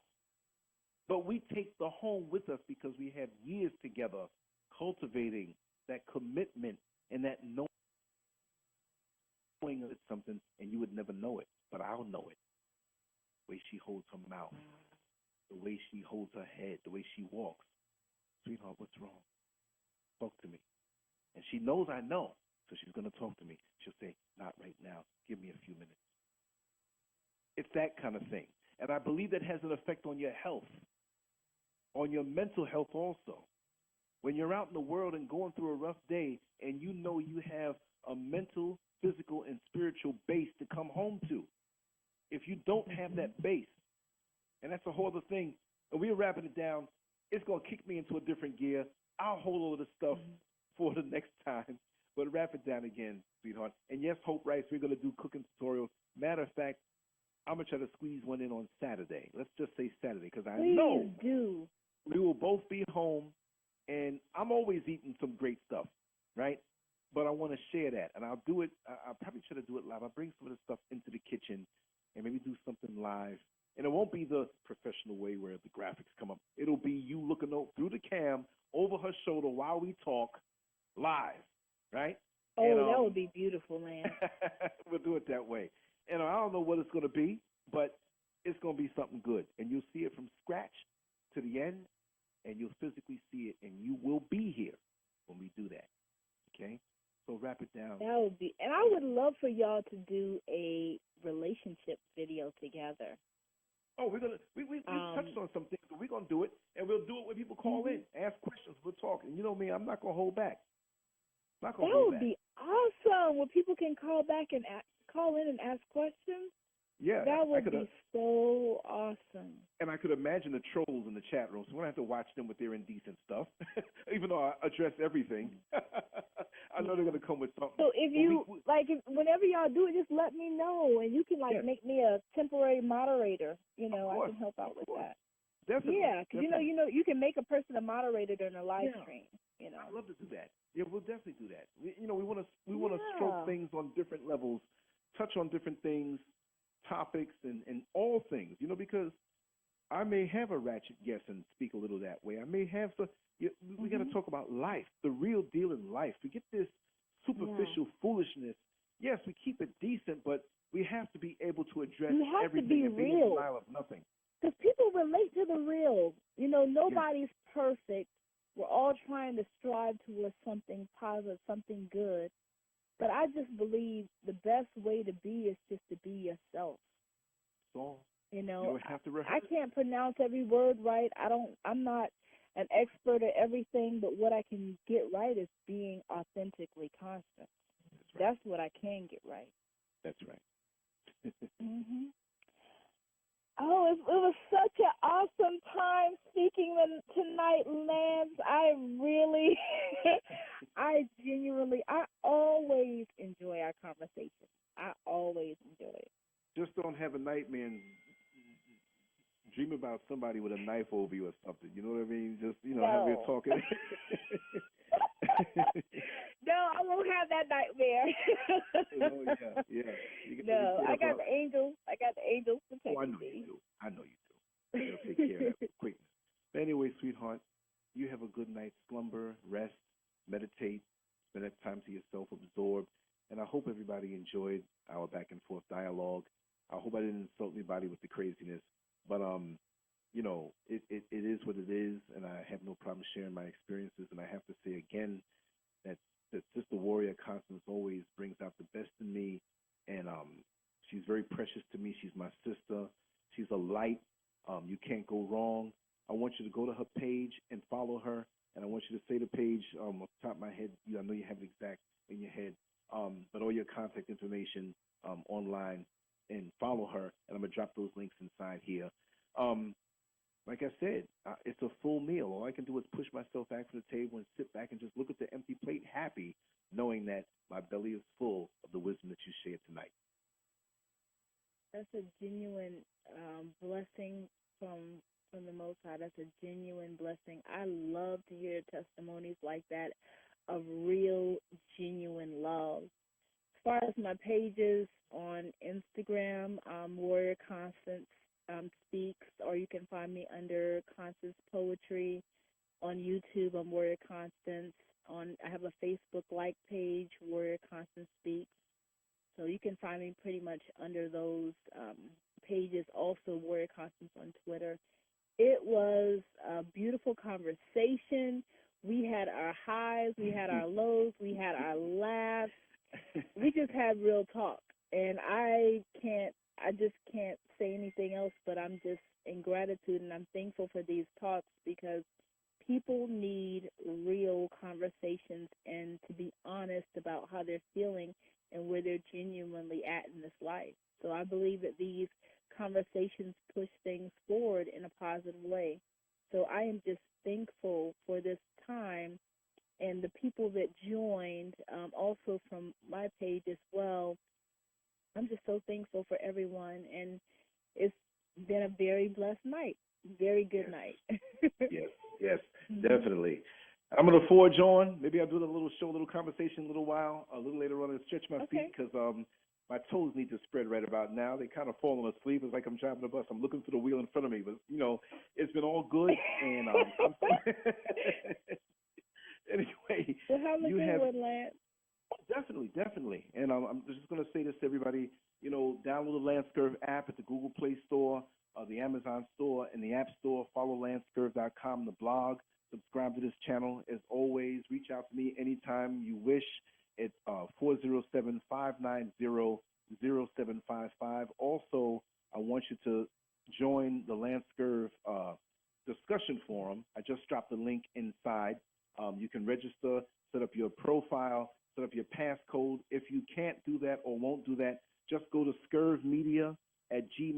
I'm going to put that in there now, scurvmedia@gmail.com, and give me your email, your username as you desire it, and a passcode that you can change later on, because I'm going to migrate everything, and I want everybody to go over there. You can still stay on Facebook and all these other things, but just in case we get thrown off of social media, we have our own. So that's what I've been building up. And I'm appreciative of the people that are here, the energy that you share, even the haters who stand upside down and give me a thumbs up, which later on turns to thumbs down. Thanks for your viewership. We're here. We're going to keep on being positive, and I love what we did tonight. Warrior Constance, look day tomorrow, and you will hear from me, but get your good rest tonight. Thank you so much. And I will be joining the forum tomorrow. If you could just put it down in the description box. Yes. I'll join the landscurve.com forum. So. Okay, definitely. Thank you so much. And I'll follow you on Instagram, too, because I just started being active on there. But take care. Okay. And have a blessed night. You too. All Thank right. you.